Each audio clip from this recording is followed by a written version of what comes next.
Good morning, sunshine upon sunshine, joy upon joy, love upon love, increasing, ever increasing. Well, Yogananda has in his teachings this one idea from ancient India, and that is from joy we came, in joy we live, and in sacred joy, one day, and this could be our day, we will melt again. From joy we have come, in joy we live, and someday soon, maybe today, we will melt again into ever new joy. How happy can you be today, my dears? Is the question I'm posing to you straight away. Good morning, Lori. Good morning, Lisa and Jim, Kathleen, Marty, Sarah. Thank you so much for bringing such light and goodness and happiness and never new joy to the stream this morning. Because we're going to look at something that is so easily overlooked because we don't, yeah, no reason, there's no reasons. It's just overlooked constantly. And I think maybe the duality dream delusion has something to do with that, my dears. But here I want to start with just this little idea. I want to place it right into the center of your heart, okay? And see if we can pull something off today that we would really say by the end of the day, what a miracle day I had. Yeah. So here's the thought. Here's the idea that I'm placing in the center of your hearts, my dears. The most magnetic thing on earth, the most magnetic thing on earth is loving your own energy. Whew, is loving your own energy. I mean, how would we do without energy, right? What operates you today? We're soul, we own by spirit, but we're operated by Divine Mother. Yeah, we're owned by spirit, but we're operated by Divine Mother. So the most magnetic thing on earth is loving our own energy. Your perception of yourself affects your frequency. Your perception of yourself affects your frequency. So love yourself. Be confident in your talents and the way you express them. We talked a little bit about that yesterday. Having do something that no one else has ever done, sing songs that no one's ever sung, think thoughts that ne'er in brain have won, walk in paths that none have trod, weep tears as none has shed for God. It's a poem from Paramahansaji. But I want us to also remember this word Emmanuel. Emmanuel means God with us. But God is not just with us. God is us. And it's called the divine indweller. I love that term, divine indweller. The divine indweller is in you, my dears. So it's not too much of a leap, is it, to say that we can completely love ourselves confidently in our talents and the way we express them and love the reflection we see in our mirror. May your energy raise the whole frequency of the planet. All right. So it's not a stretch. It's not a stretch at all to say these things. It's not a stretch to say that you're the happiest person on the globe right now. It's not a stretch at all to say that not only are you the happiest soul on the planet right now, but you have the greatest empathy for what's happening in our world. You have a deep understanding of all that get understanding. You have the deepest understanding of anyone on the planet right now because of what? Not you. Thank God. I mean, if we had anything to do with this, we'd be more of a mess than we already are, right? But no, this is because the Emmanuel, God within us, is the power, is the source of us, and Divine Mother is the operator of us. She's the doer of creation. So I'm just saying, what a concept this could be.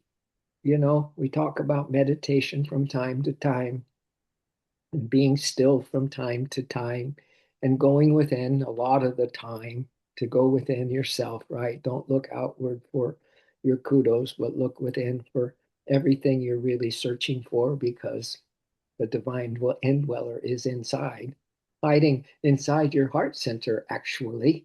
Good morning, Narayanji. Happy days are here again. We're talking about good things. We're talking about loving the love that is our true nature, is that lives inside of our very heart of hearts. We're talking about making that our go-to and our stay in retreat from the madness, from the chaos, from all the old stuff that we still carry around, and it seems to just bonk us on the head and when we least expect it, and so on and so forth. But that we are truly, truly going to be madly, deeply in love with ourselves today. All right. We're going to pull that off. We're going to, we're not only going to pull it off, but it's going to raise our vibration to the point where you understand deeply how important it is to raise the vibration, because it affects everyone. It affects everything. As Yogananda says, change yourself and you change thousands, and you change thousands. So this is our quest for today, is that we so close our eyes, or just at any time take a break from being human and get some relief from the grief, and go within. And the only thing that you have on your mind when you go within, when you turn your attention within today, is that you're blown away by how much love you feel, because that is you. That love is you. And could you imagine a day where you are just crazily, madly, deeply in love with your own beingness, with your own reality, just you, just you and the reality of you, not you and the ego you, but you and the reality of you are just having a day, having the day of your lives. The companion of all companions, the lover of all lovers, is this divine indweller that lives within you, which is really you, my dears, which is really you. Can you imagine, though, that it became first nature for us, that when we go about anything, when we go about doing our duties, when we go about, walking the dogs or whatever it is, that we are just madly, deeply in love with the love that is 100% us. Wow, it seems like, really, could the delusion be so strong that we forget this? Is the delusion really so strong that we don't have a clue most of the time, because we just go off and we don't even know we went off, or our emotions start to stir, or we still having a, a that someone said something to us and it bugged us, and maybe it's still bugging us, right? Do we have those things that are nagging at us? Or can we so totally believe in this true love affair that our soul, our hearts, our spirit has with the spirit that is the source of all of us, and the divine mother that is the doer of everything that we do? So I have some passages to read this morning that kind of go along these lines,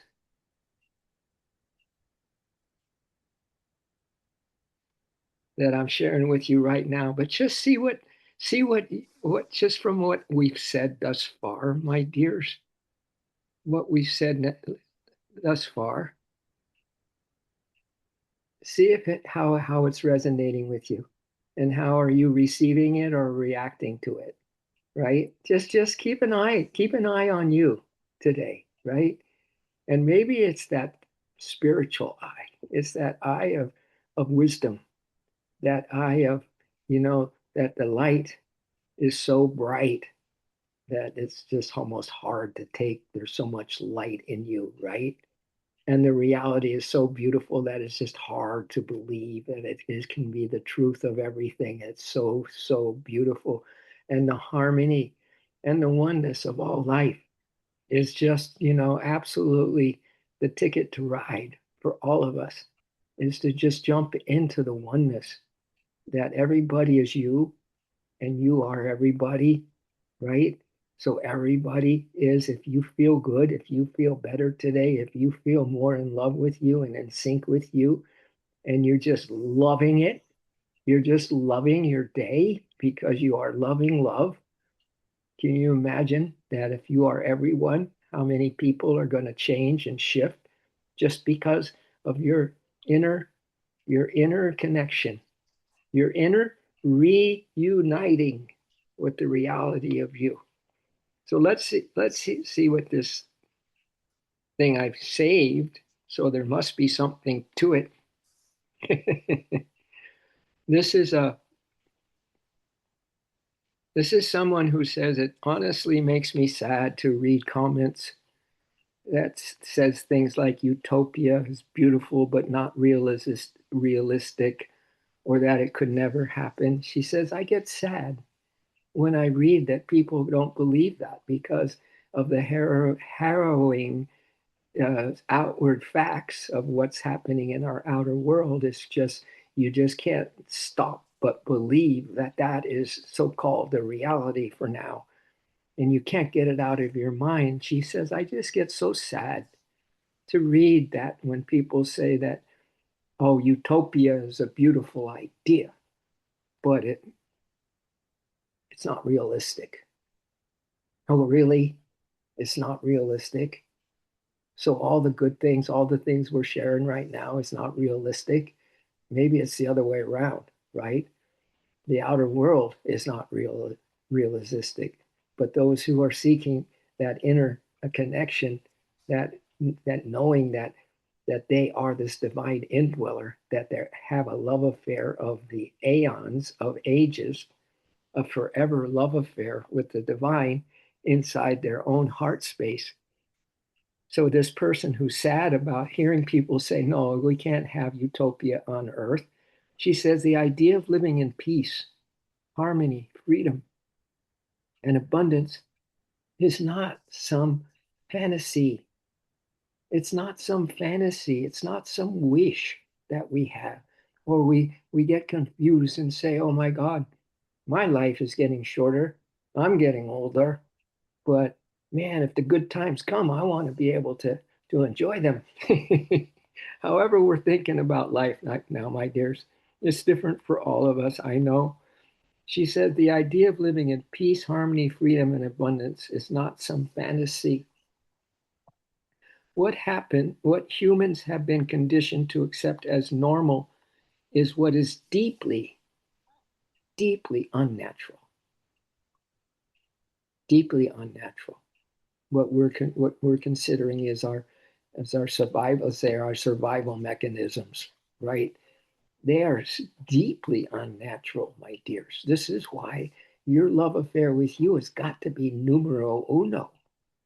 It's got to be the number one thing. This is why we said yesterday that your beliefs, for them to be true, they need to have your mind and your heart, everything engaged in them so that you can be in a state of rest, that you can be in a state of true belief, which is just to be so happy and filled with joy, filled with happiness, filled with light that comes from being united. Being united, you don't have to wait till you have some samadhi, right? Until you have the ability to meditate 6 hours or whatever. You don't need that. You just need a relationship. I can say we just need a relationship to be in that serves our higher self, that mirrors our higher self, so that we can have no more qualms, have no more qualms about the littleness sometimes that we can display with others or with ourselves, or these nagging negative ideas that pop into our brain at the slightest little conversation or whatever. We're still very, very sensitive, if you know what I'm saying, my dears. But we're trying to change that. She says this person for hundreds of years, my dears, people have been programmed, at least hundreds of years. How many thousands of lifetimes does Ram Dass say we've had? Thousands of lifetimes, thousands of incarnations, thousands of going through this that we're going through right now, my dears. Nothing is new under the sun, okay?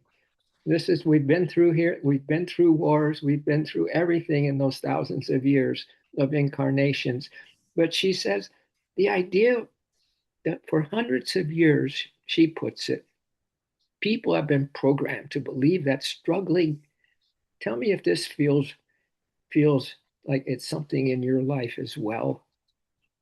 For hundreds of years, people have been programmed to believe that struggling for basic necessities, struggling for basic necessities, barely surviving, and living in constant stress is just part of life. It's just part of life. Wow. Man, what if you took a poll on those? Just take a poll, take a survey of everybody on the planet and ask them that question. Do you believe that struggling for basic necessities, barely surviving, and living in constant stress is a part of our life, my dears? Wow. I wonder how that would come out. That survey. They have been taught, you and I, my dears, have been taught that fighting each other over politics, sacrificing innocent lives for systems that they didn't create, and being controlled in nearly every aspect of life is normal, is normal. These are abnormal times, my dears, really abnormal times. But that just makes them more sacred for you and me to stepping into our light filled in divine indweller relationship. It just makes it that much more sacred and that much more important, right? Because how many thousands of lives have we not done this? Have we just given in and given up because of the duality dream delusion? But not in this case, and especially since we have this rainbow tribe online right now. Sarah, Narayan, Lynn, Lori, Lisa, Kathleen, Marty, Cami we're missing, and we haven't heard from Roman for a while, and we haven't heard from that other guy that's come on. I forget his name now.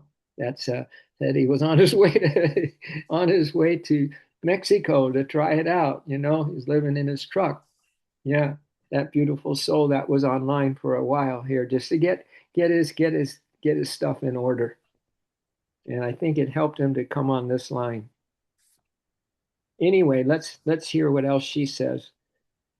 That this is not normal what we just described, my dears. It's programming, it's conditioning, and thankfully, more people like you, Lynn and Ryan, Sarah, Lisa, Kathleen, Marty, more people are waking up and realizing that this is not how life is meant to be. So let's don't wait for the consensus on that. All right. Let's don't wait for everyone to have the shift when you and I can have it today, can have it. And I mean, like, just take a moment and just close your eyes like you would. Let's say you want to take a break from being human. You want to maybe even have a little meditation, a short meditation, or just some time out for yourself and go in and just feel like you're being just hugged, just amazingly embraced by this God presence. I mean, God, the source is operating in you. I mean, is powering you up, and Divine Mother is operating you. Wow, we should be rejoicing. we we need to be rejoicing more, my dears, because this isn't normal what we're going through, and what's normal is super normal. It's super consciousness. It's supreme consciousness, knowing that we are so loved and are love itself, and that there is nothing wrong with you. You don't have to change a thing. Why don't we all just go on a rampage of letting everybody be free that we know in this life. Let them be free. Don't have thoughts about them, about what they do, what they say, how they are, how they operate, and this and that. Sometimes it gets up close and personal, I know. But why don't we set everyone free? Why don't we all enjoy this idea of freedom? That we are, if God is living within us, God is a free bird, to say the least, right? Why don't we just give in, finally give in to being happy, to being carefree, to seeing the bright side of everything. And I mean everything, even when you've gone through a dark night of the soul, still, you see the bright side of everything. So let me see if I can grab this thing again that just keeps getting out of my wheelhouse. Where are you? Yes, there we go. Aha. So I want to hear more about what this person is saying here because I think she is right on.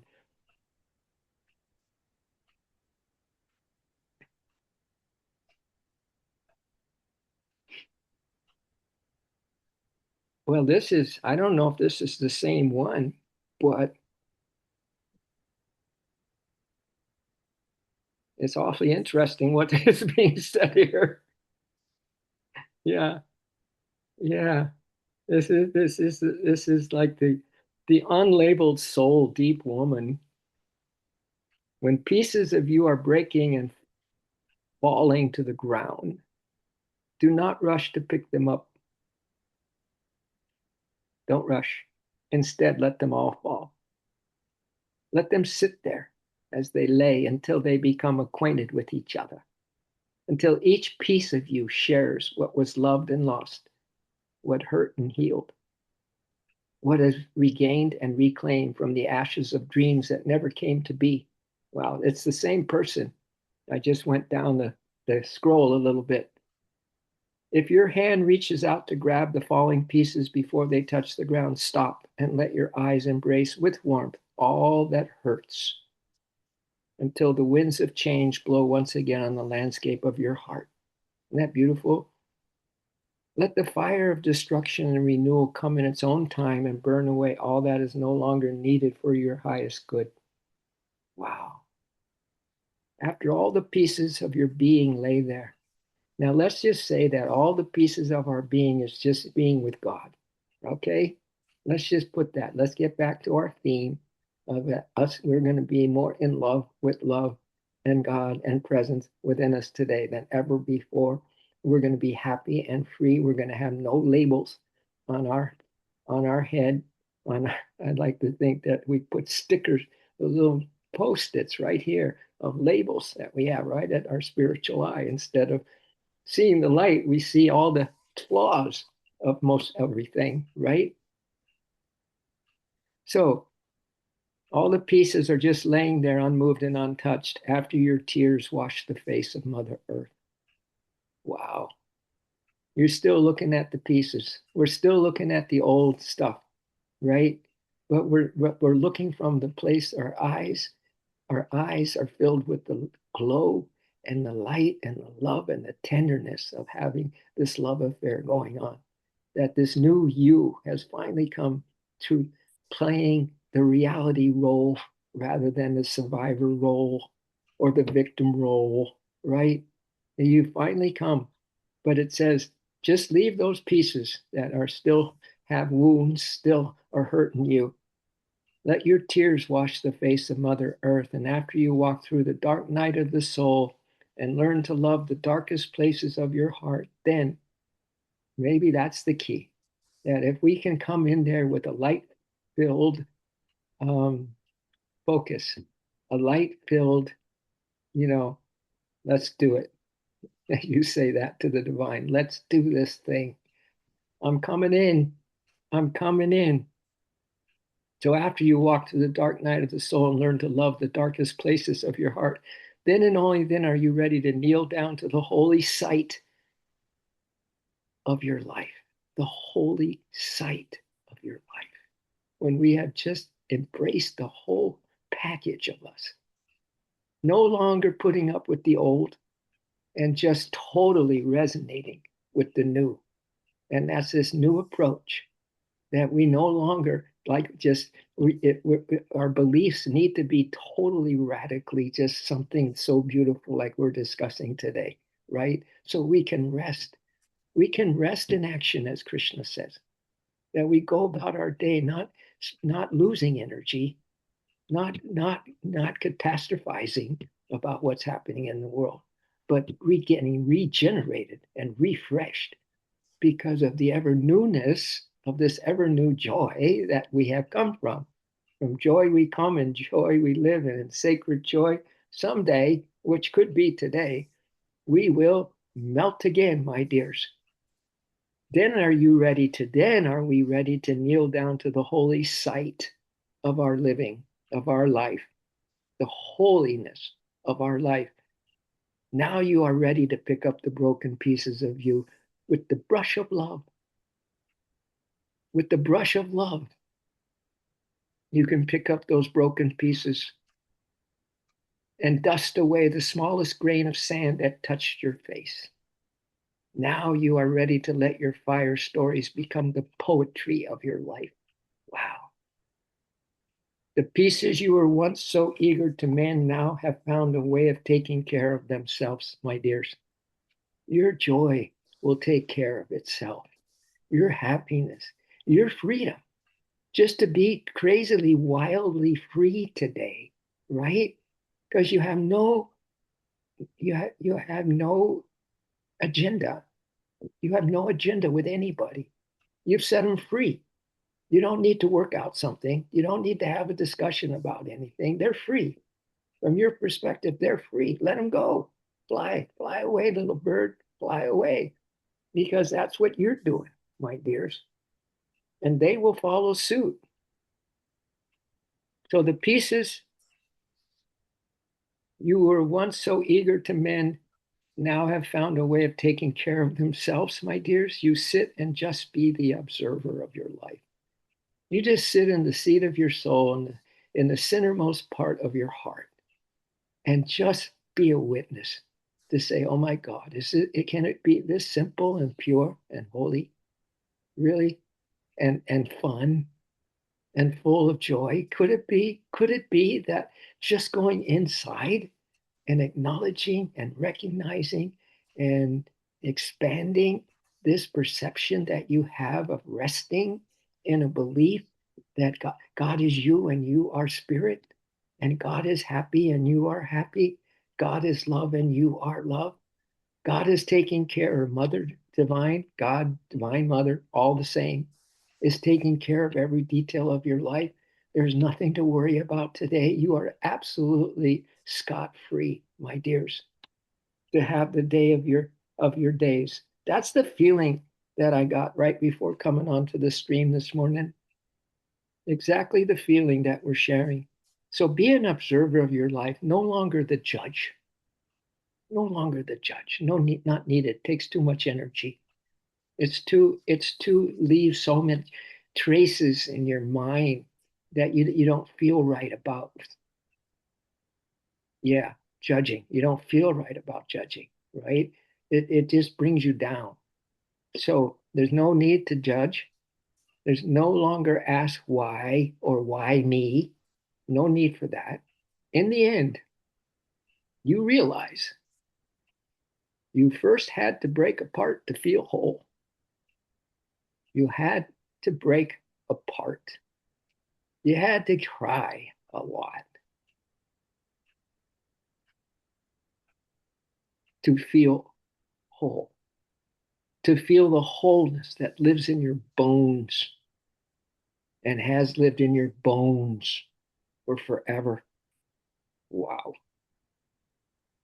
Because you were never anything else but whole.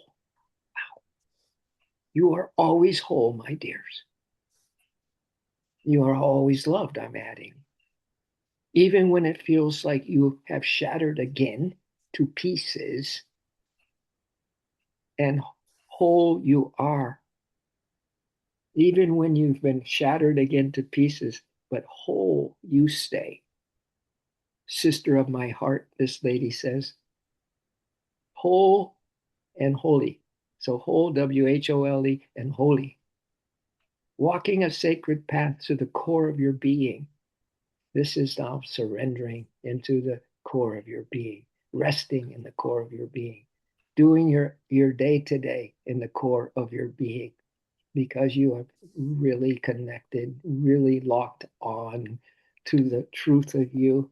No more messing around, no more depressions. A journey of remembering and excavating what wants to be revealed in you. That's what we're coming on. Remembering and excavating what wants to be revealed. The winds of change come along, and old dust and emotional sediment is being blown away, my dears. I just have a little more for us. The ancient story must be retold. Memories flow through the crevices of the heart, wanting to be revisited. At all cost, you stop. You look around, wanting to be safe and certain, and then you decide that you are ready to pick up the pieces and get on your knees. You sigh deeply. You look up. You feel the ground beneath you and a strength you never knew you had before comes over you. Your heart fills up. This is for all of us. Your heart fills up and a warm feeling overflows from deep within. The shackles break. The time is now to no longer be afraid of what hurts, because what hurts no longer has power over you. Nobody and nothing has power over you anymore, Lynn Adams. Only you. Only you have that power. You look around and all of a sudden, everything is making sense. Every piece of you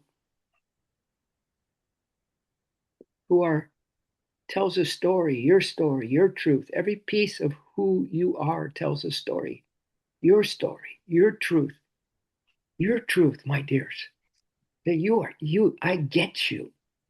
I get you. That's how you are with yourself. You say to yourself, I get you. I get who I am. And I'm all that I am. And I'm proud that I'm all that I am. Right? Your truth, the way you live it without social conditioning and the shadow of patriarchal dogma, without the way you were told to be and the way you were expected to live your life, free of labels, free of labels. It's funny I mentioned that earlier. Free of labels, my dears, free of other expectations of you, no longer compromising your authenticity, integrity, and values. No longer, none of that. It's old stuff. This lady says, I lived labels for many years and I believed those labels for many years. Too many. Let's be free, sister, she says. Let's pick up the pieces and give them a new meaning. Let them tell a new story of thriving, strength, and resilience. Look at that picture. Look at that picture, Marty. That's you. That's you, Sarah. The Ryan, if you can see it. Look at that freedom. Look at that just completely letting go and letting God completely, right? Isn't that beautiful, Lori? Lisa, Kathleen, Marty? Yeah. Oops. Kind of went out. Oh, yeah, it changed. Anyway, we're good. We're good. We finished most of it. That was interesting how I was on one stream and then it turned into this, but it was really just absolutely amazing. That's how God is working, my dears. It's taking every little detail of our life and making us understand how beautiful we are and how complete and whole we are, and that we don't have to just let's just don't we don't have to pick up the pieces and think we have to put Humpty Dumpty back together again. We don't, right? That we are just satisfied, totally soul satisfied in the fact that God is us. And there's not a worry, a fear that ever comes near us again. There's just that union, reunion, and uniting again with the reality. All right. So rub our hands. Let's get a couple ohms in, my dears. Completely, completely feeling free. All the labels are gone, Sarah. All the labels just blew away, my dears. Oh.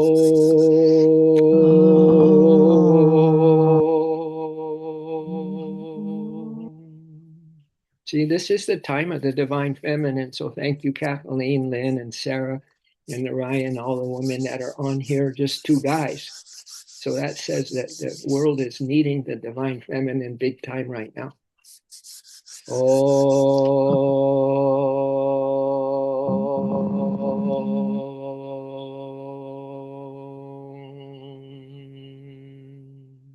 All right, let's get our mantra in.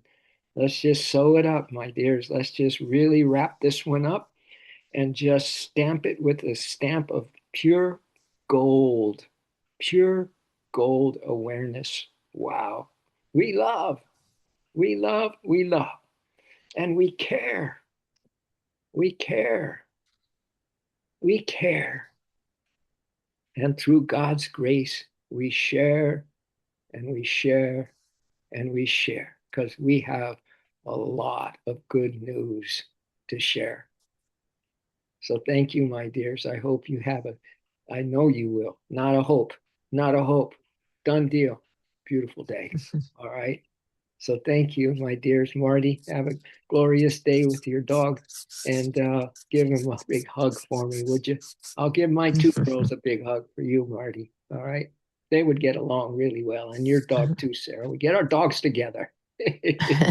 Have a dog party. Yeah, Kathleen will get yours too. We're not going to leave your doggy out. Not your pup, that's for sure. All right. All right, my dears. Thank you so much for everything. For everything. Woohoo! Smiles. Thank you. Love, joy, peace. Aho. Namaste. Love you all.